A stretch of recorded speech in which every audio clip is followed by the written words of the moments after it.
Good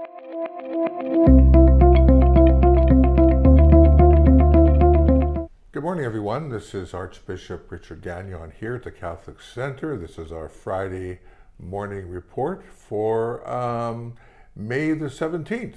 And so welcome. Thank you very much for joining us today. For our Friday report, we're no longer in Pinawa, obviously. And I have a special guest this morning. Some of you have heard, many of you have heard over the last number of months that the Chez Nous drop-in center has closed its doors, and a decision was taken last September in 2023. And so I've invited one of the co-chairs, Larry Stuart, to join us today to talk about, the great work that has been done at Chez Nous Drop-In Center in downtown Winnipeg, and maybe talk a little bit about what that was all about, and reasons for closing down the doors after many, many years, and also the good fruit that's come from the Chez Nous facility right on Main Street in downtown Winnipeg. So Larry, thank you very much for coming in this morning. We had a bit of a delay this morning with technical things, but great to see you. Thank you for inviting me. Yeah, thanks. And so I thought maybe what we do, people are curious. I've always had a few letters about Chez Nous and people asking about it and so on and so forth, because it's been around for a long time, right? Mm-hmm. And so maybe you can, Larry, just inform us a little bit about the history of the drop-in center. Our place Chez Nous started in June of 1987. Mm-hmm. Wow. It started on Higgins, like where Thunderbird House is now. Right. There was a strip mall there, and Sister Jane McDonald started it, and her idea was to have a place where folks that were on the street could come in, and they would be welcomed, they would be received as they were, and a little safe spot. Mm-hmm. So it stayed on Higgins, and then the building got to be in such poor repair that they had to move, and the diocese got together and bought us our current location at 676 Main Street, and that was I think once upon a time an old bank. Okay. And when we took it over, it was a street church that had it before. So I guess I didn't show up there till 2003. So they did some mods when they got it in '95, and took their stage out, and so I showed up there in '03, and the building really hasn't changed. The services, the philosophy of this is a safe place, we'll take you as you are, that was kind of the backbone of why we were there. But the services provided it, initially it was you could get a cup of coffee. Mm-hmm. You might be able to get a pair of jeans if you had 10 cents. That expanded. We developed a store in the basement, mm-hmm. where people could come. Coffee used to be 10 cents. Some people had 10 cents, some people didn't, so coffee got to be free, and it just grew. Expanded from there. Yeah. Am I correct in recollecting that Sister McDonald used to live there also at one time? She upstairs. did. What was her first name again? Jane. Jane McDonald, yeah. She lived there. It was a suite upstairs, if I recall. Yeah, she had, I never met her. She died just before I started, but she had cancer. Right. And the city of Winnipeg, that wasn't zoned for residential, but got a permission slip, if you will, from hard to say no to her. Yeah, but it was from stories I've heard, it was like a prison for her, because she needed to get to the hospital for cancer treatments, and yes. the cabs would not come down the back lane to pick her up. Mm-hmm. So she was on the third floor, and the back door is locked and alarmed, and her suite had a big door on it with a lock, and like it was a bit of a jail. Right. you know. Sister McDonald, is another example from our religious and the history of the Catholic Church in Manitoba. Another example from the religious communities of true missionary attitude and reaching out to where there's a need and just kind of going on a chance,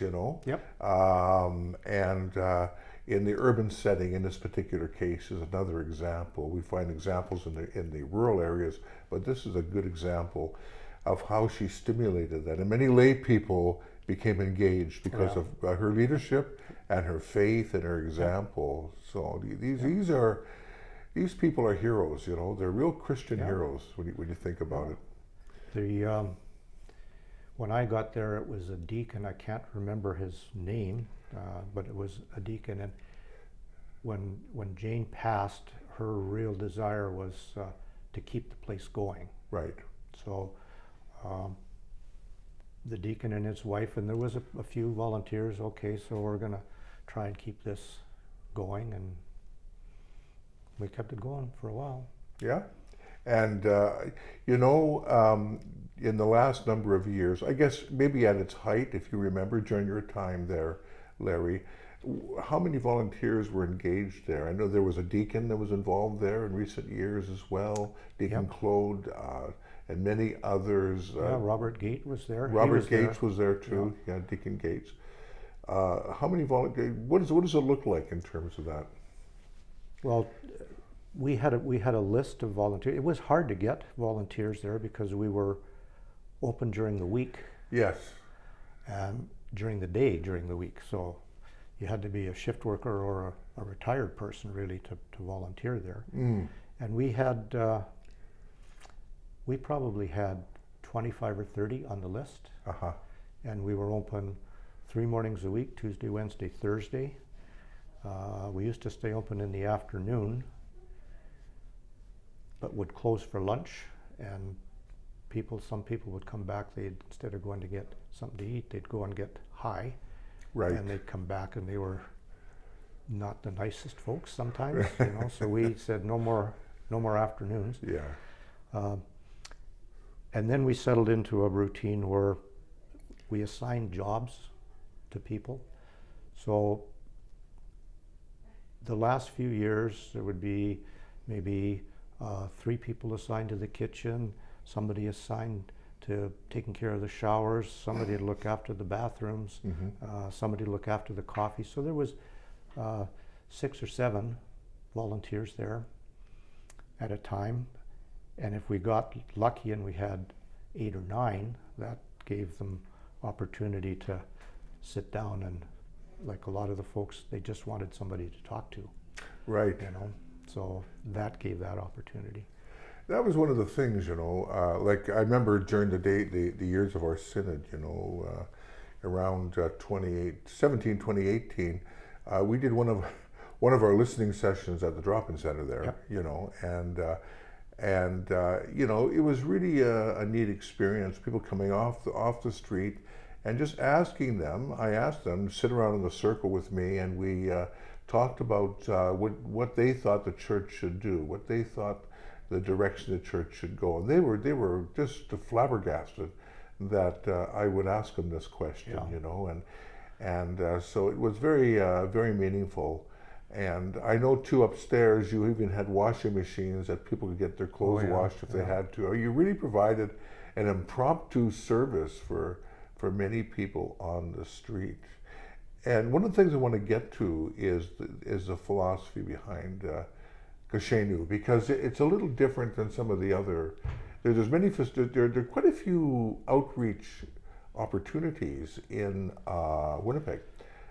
Chez Nous had its own uniqueness, I think. And what do you see about what was unique about the Chez Nous facility? I think there was 2 things that were unique. People could stay. Right. When we opened the doors, they could stay. A lot of the other places, you're there for a purpose. You're there to eat or whatever, and when you're done that, you're kind of not, we have other things to do, like to get ready for the next meal or whatever.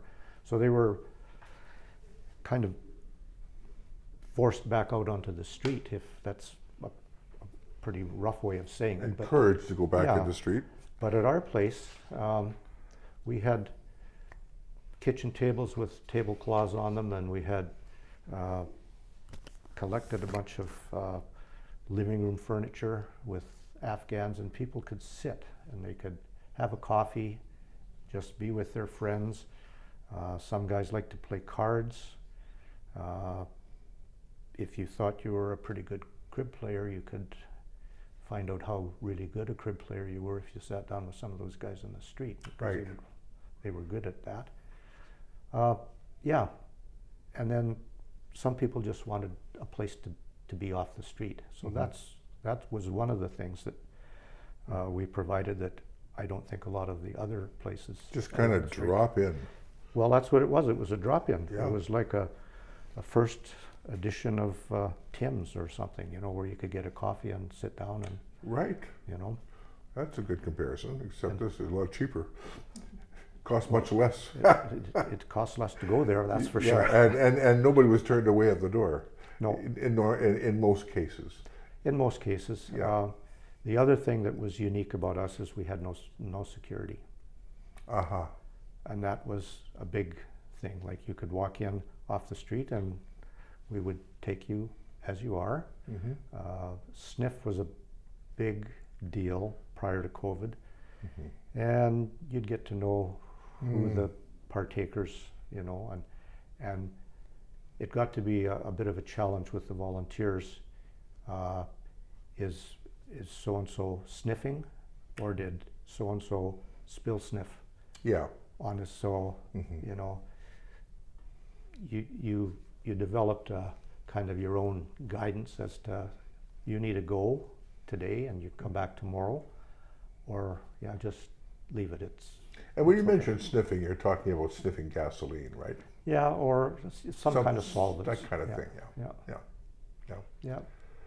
I noticed that when I was there, that there was no security. No. It was really sort of like home-like in a way, as best as you possibly could make such a thing on the street like that.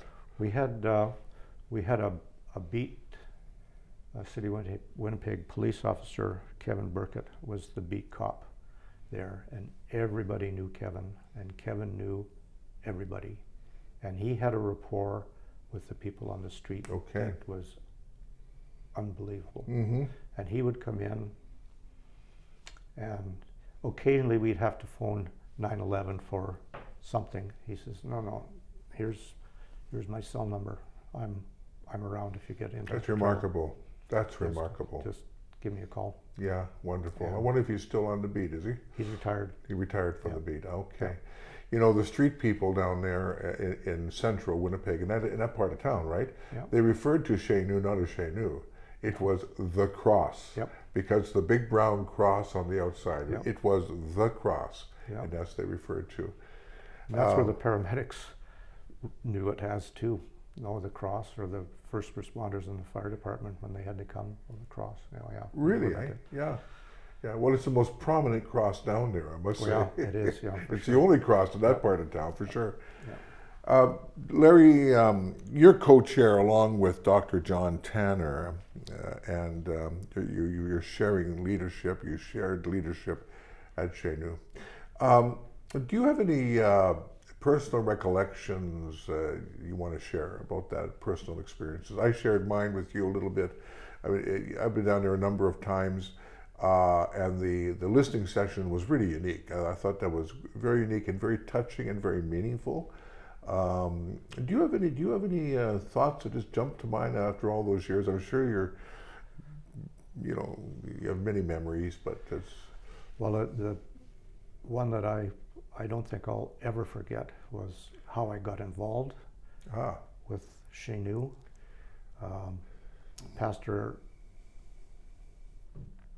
Father Jerry Ward was pastor there at Our Lady of Victory. That's where I'm from. Yes. For a few years, and he said, for 1 year we were going to support our place, Chez Nous. It's on Main Street. Okay, didn't know anything about it. Father Henry Lashik replaced him. Oh yeah. Was the next change of the guard, so to speak, and he asked me to go to a meeting at Micah House, Sister Joanna Jonker. Mm. He didn't really know what it was. I said, yeah, okay, I'll go. So I went, and it wasn't a social justice parish meeting of any kind. It was Sister Joanna was during Lent, and she was organizing a pilgrimage downtown, and she says, you can't go by yourself. You need to be with a group, and you need to be guided. And she named off a number of places that she was going to take guided tours to, and the number 4 on the list was our place, Chez Nous. Uh-huh. And I had the most profound feeling that somebody was standing behind me and just put their hand on my shoulder. That's where I want you to go. No, I don't like that street. I don't like those people. I know. Yep. But I couldn't disregard that. And I went. And I've been on that street with those people for 20 years. And it's been an absolute gift to me. Not a smooth road all the way through, but absolutely a gift. Those are such special people. You get to know them a little bit. They're great. And the volunteers that I've worked with over the years, it's just been a really good experience. So I didn't know that story, Larry, and that's a powerful recollection you just shared. And I'll take that and run with it. I'm going to go in this direction for 1 minute.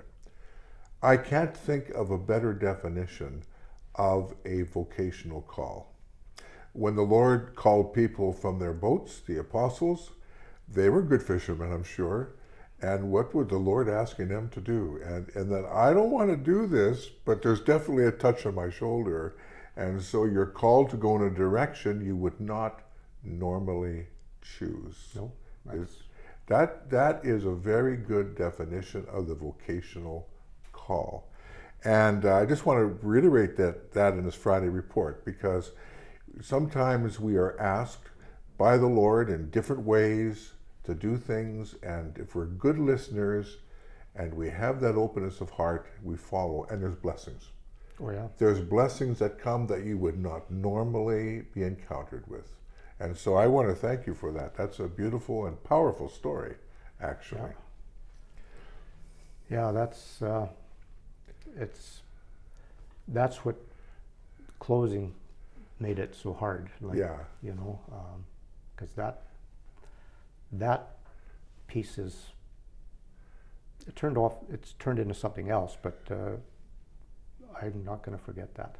Well, let's talk about that. What's happening now with the facilities? What's going to happen with the Cross, that facility? The Cross, when we decided that we were going to close, we had done some, Lighthouse was our neighbor on the street, and our front doors were closed when COVID started, but our back doors stayed open. Like, we were collecting clothes, we were collecting food. We gave away everything we had when Right. COVID started. And then the money came, the clothes came. We got a hold of Lighthouse, and they were very, very grateful to get food, because they were feeding a lot of people. Yeah. So yeah. we were taking food there towards the end of COVID pretty much once a week. Claude and Jackie would go out and they'd spend $400 or $500 and just take it straight to Lighthouse's back door. Mm-hmm. So when we decided to close, I got a hold of the neighbors to say that we were closing, and the board really wanted, if we could keep the building for the people on the street. Somehow we would adjust the price and give whoever a good deal. So we kind of shut down like that. and I'm losing my train of thought here. You were distributing food out? And, yeah, and then when we did close, we Lighthouse said, I think there was a conversation between the two of us.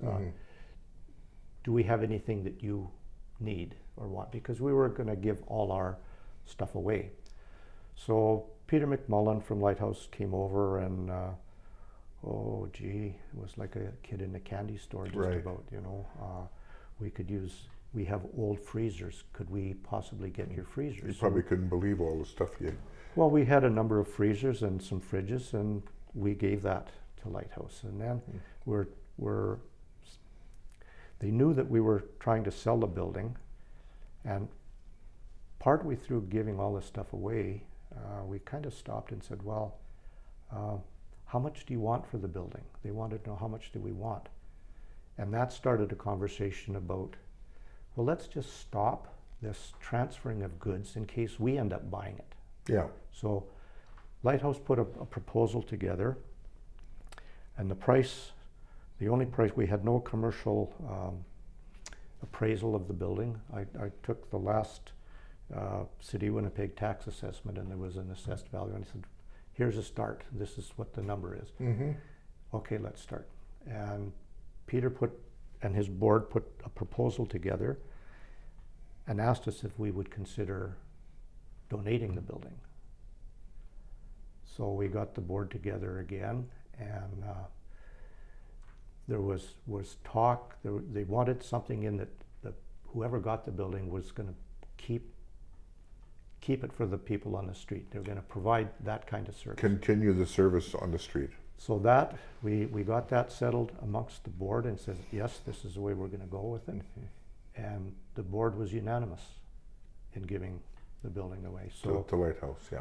that started the process of lawyers get involved, and I said, well, we can't give the building away.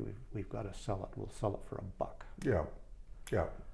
And they came back and said, well, instead of $1, maybe could you give it to us as a gift of deed?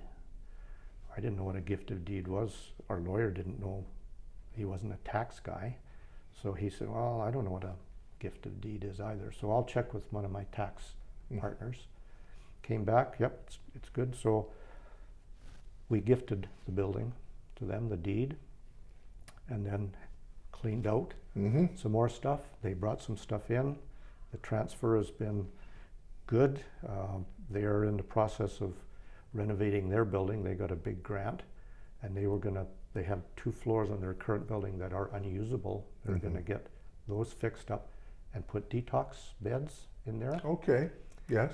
So they're gonna move their food operation. They were, Peter was saying they're like giving 600-700 sandwiches a day away and 1,000 cups of coffee. They're moving that operation into our building while their building is being renovated. And then when the renovation is finished, they want to do an addiction counseling out of our building. So the board is happy. The board is happy with that. Yeah, a good transition, keeping the same charism that Chez Nous was involved in a slightly different way, but very similar, serving street people. And so obviously, after a long run since the 1980s, Chez Nous closed its doors, and I know that was a difficult decision for all members there, the board members and whatnot, but they discerned that carefully and arrived at the point that this was the time to do it. And so that decision was taken. And I know it's a little bit of an emotional aspect after so many years of attachment, but I guess too, we're also called at certain times to let go, aren't we? At the same time, in certain things. Well, I think I am personally very satisfied, and other of the board are also that way, because we were open 6 hours a week. Yeah. They're going to be open 5 days a week. 5 days a week, yeah. So right off the bat, things are better. Yeah. For the folks on the street. Sure. They're going to continue with their food distribution. which is what we were doing. I don't think they've quite sorted out what they're going to do with the showers yet and how they're going to work that, because we had showers and we had one person assigning. Sister Joanna often did the shower assigning, and Dr. John would stand at the shower door to make sure that 15 or 20 minutes and please, time to get out, the next guy gets in. So they're still working on that, I think, what they're going to do, but I'm sure they'll good. come up with It's going to be a good. solution to that. I came across a quote here. It comes from our Christian tradition. To love is the will. To love is to will the good of others. Mm-hmm. To love is to will the good of others. And when you say you're happy because the facility will have a more extended life, more frequently, reaching out in different ways, after a very fruitful history of service from Chez Nous, I think that quotation kind of connects a little bit. You're willing the good of others. We're here as instruments, the Lord's instruments, to do good for others. And so I would say, Larry, that what proceeds there were left in Chez Nous went over to the two dioceses, Archdiocese of Winnipeg and Archdiocese of St. Boniface, to be used for a specific purpose. Mm-hmm. And we received the check there, and the purpose is to assist the small Indigenous communities in the Archdiocese of Winnipeg. Mm-hmm. And if I may be permitted to read this last paragraph in the letter that I received from you and John, would I be able to? Sure. Yeah, because I think it says quite a bit about this. And it says, our place / Chez Nous began its existence helping disadvantaged people in the Maine and Higgins area of our city in 1987, many of whom are Indigenous. Your use of these funds to help Indigenous parishes completes the circle, as it were. We began with Indigenous and we are finishing with Indigenous. It may have been small, but we hope that our impact on our Indigenous sisters and brothers has been positive. With thanks, signed by Dr. John Tanner and yourself, Larry. And the Indigenous people on the street were very frequently seen at Chez Nous, mm-hmm. for sure. Yeah. So I might get some questions about this. I'll direct them towards you from the Friday report, and we can always answer that. But it's been a real pleasure, Larry, to talk to you. We never really sat down and talked at length about these different aspects of Chez Nous. I'm sure people in the Archdiocese found it very informative, and I want to thank you for your patience and your willingness to come and to be part of this. So thank you, Larry. Thank you very much for having me. Okay, well, there you have it. We've had a very enriching and very reflective interview on Chez Nous, the drop-in center that is now transitioned over to Lighthouse. I'm very thankful to Larry Stuart, one of the co-chairs, for dropping by and sharing with us his reflections on that wonderful service that has been operating in Winnipeg since 1987, and many things to reflect on. So thank you for joining us today for this Friday report. The Lord be with you. May Almighty God bless and keep you, the Father, Son, and Holy Spirit. Amen.